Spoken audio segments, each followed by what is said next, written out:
class. I hope all of you in good conditions. So this morning we will discuss an interesting new material, namely is dating. I give this material the title LDS or LSD.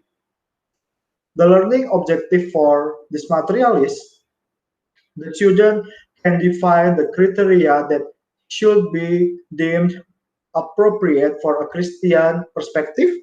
And then, secondly, students can realize the importance of living the teaching of God's word by maintaining sexual holiness in dating relationship.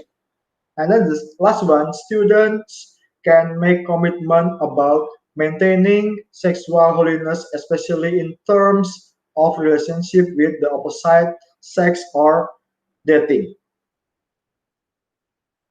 Okay, for the next, when there is a statement sequence in LSD, love, sex, and dating must be replaced become LDS, love, dating, and sex.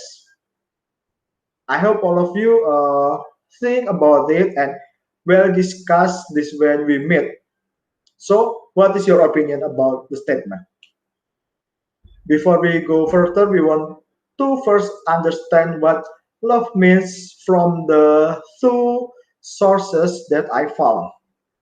Okay, the first one from KBBI, and then the secondly from the conversation. From KBBI, cinta itu suka sekali, sayang benar. Lalu ada istilah lain lagi, mencintai, menaruh kasih sayang kepada orang lain, menaruh kasih sayang kepada. Lalu ada menyukai. Lalu dari the conversation, love is experience the same positive thoughts and experiences as when we like a person, but also experience a deep sense of care and commitment toward that person. Secara umum, cinta ataupun kasih itu bagaimana bisa diartikan ada ketertarikan kepada lawan jenis, ada ketertarikan kepada seseorang, ada keinginan untuk mendapatkan seseorang, untuk bisa lebih dari teman. Tapi kalau dalam pandangan Kristiani, kita bisa mengenal kasih itu bukan karena kita ingin mendapatkan, tetapi bagaimana kita ingin memberikan kepada orang lain. Sehingga bagaimana komitmen kita? Apakah kita hanya ingin sekedar mendapatkan, tapi kita tidak mau memberikan, ataupun sebaliknya. Nah, ketika kita membahas soal kasih, kita pasti dihubungkan dengan bagaimana kita ingin memberikan kasih itu kepada orang lain. Yang dalam konteks ini, kepada lawan jenis yang nantinya akan Tuhan kirimkan kepada kita.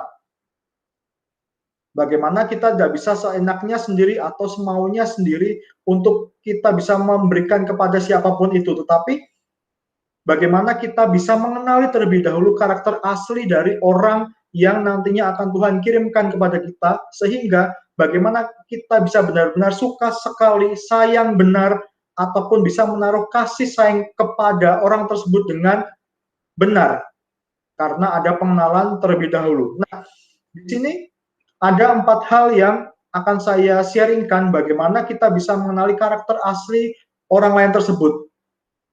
Bagaimana yang pertama, reaction to pressure or being hurt by others.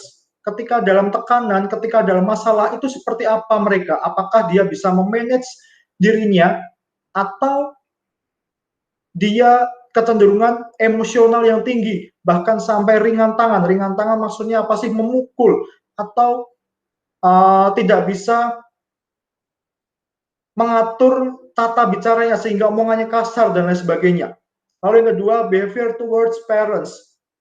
Ketika kita bisa melihat ada sikap hormat kepada orang tua, sikap dengar-dengaran kepada orang tua, lalu bagaimana dia mau membantu setiap apa yang diminta oleh orang tua, itu akan bisa menjadikan dasar bagaimana nantinya ketika dia dengan keluarganya bisa berperilaku baik, pasti nantinya ketika sudah memasuki jenjang pernikahan dan memiliki keluarga sendiri, dia pasti akan memperlakukan hal yang sama kepada keluarganya. Lalu yang ketiga, bagaimana ada lifestyle and what is being talked about.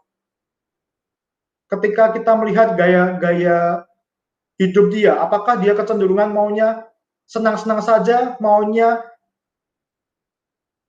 have fun terus, maunya holiday terus, atau dia mau benar-benar mengkomunikasikan harus seperti apa sih kehidupan yang sebaiknya bisa kita lakukan ke depan, atau ada to-do-list yang bisa dilakukan untuk menambah porsi ataupun mengasah setiap apa yang ada di dirinya sehingga bisa menumbuh kembangkan serta mendukung kehidupannya dalam keseharian. Sehingga bukan dalam konteks ini tidak hanya mau senang-senang saja, misalkan hanya mau holiday setiap bulannya atau hal-hal lain yang tidak mendukung setiap apa yang sebenarnya dia butuhkan, tetapi hanya dia inginkan. Lalu bagaimana itu berhubungan dengan yang keempat, how to manage money. Ketika kita mau mengenali orang lain, kita lihat bagaimana apakah dia bisa menilai ataupun mengatur keuangan dia. Apakah dia kecenderungan seperti halnya yang saya katakan tadi, hanya mengeluarkan uang untuk kesenangan dia atau memang benar-benar dia butuhkan. Karena konteksnya ketika nanti sudah masuk ke tahap dating ataupun nanti kepada tahap pernikahan, ke tahap seks, bagaimana itu sangat dibutuhkan dan sangat-sangat penting, bukan dalam artian banyak hutang di mana-mana sehingga menimbulkan satu masalah baru karena masalah uang ini. Maka dari itu, 4 hal ini bisa kita sama-sama diskusikan lebih dalam lagi untuk kita bisa mengenali orang lebih lagi melalui karakter aslinya sehingga kita bisa benar-benar memberikan kasih itu kepada orang lain secara utuh dan secara maksimal karena kita bisa menilai bukan hanya sekedar secara fisiknya, tapi bagaimana kita bisa menilai orang lain secara sifat dan sikap yang dimilikinya sehingga nantinya akan ada satu komitmen yang bersama dan ada satu dampak positif bersama untuk pertumbuhan bersama juga. Bagaimana itu tidak satu hal yang mudah, tapi dengan adanya 4 ini saya berharap bisa membantu kalian nantinya ketika kalian sudah melalui ataupun melewati tahap dating ataupun tahap pengenalan terhadap orang-orang yang mulai dekat dengan kalian ataupun yang Tuhan kirimkan kepada kalian. Jadi jangan hanya menilai dari luarnya, hanya melihat dari fisiknya, tetapi biarlah sifat yang paling utama karena dari situlah kita akan merasa yakin dan kita akan bisa menilai betapa berkualitasnya orang tersebut bukan karena keinginan kita pribadi tetapi memang benar-benar itu berasal dari Allah dan kita bisa menerapkan namanya kasih agape, kasih yang benar-benar tanpa pamrih, kasih yang benar-benar utuh bisa kita lakukan dengan adanya kesabaran, adanya saling mengasah satu dengan lain, sehingga ada pertumbuhan yang lebih lagi antara satu dengan lain. Jadi, untuk hari ini, kita sudah membahas tentang love ini sendiri, bagaimana apa itu love, lalu ada bagaimana kita bisa memberikan love kepada orang lain sebelum kita melalui tahapan dating, yaitu kita bisa mengenal karakter asli dari orang tersebut, dan kita bisa lebih menekuni lagi bagaimana pengenalan kita terhadap orang lain tersebut. Jangan hanya mau enaknya saja, tetapi melalui proses yang ada agar mendapatkan orang-orang yang berkualitas dan itu benar-benar dari Allah. Jadi itu saja buat hari ini. Terima kasih buat semuanya. Tuhan Yesus memberkati kita semua.